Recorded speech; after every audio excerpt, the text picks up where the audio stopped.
प्रभूची स्तुती व माझं नाव आहे पास्टर राजेश केदारी. सर्वांच्या व्हिडिओमध्ये स्वागत असो. येशू ख्रिस्त आपल्या व आपल्या फॅमिलीला आशीर्वादित करो आणि सुरक्षित ठेव.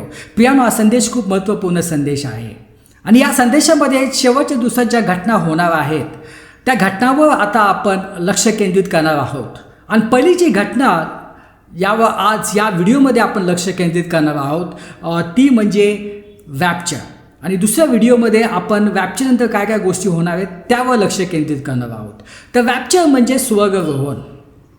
तर प्रियानो, आता रॅप्चरसाठी सर्व भविष्यवाणी पूर्ण झालेलं आहे.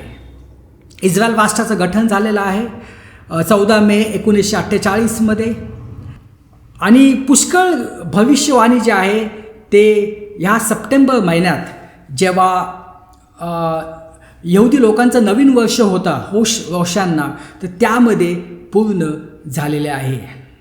आणि जर तुम्हाला माहिती आहे की तिसरं जे मंदिर आहे ते आता नाही आहे सध्या, पण त्याचं काम म्हणजे त्याची प्रक्रिया जोरदार सुरू आहे. आता तुम्हाला माहिती आहे की मुख्य याजकाची खूप आवश्यकता असते. कारण जर मंदिर आहे पण याजक नाही आहे तर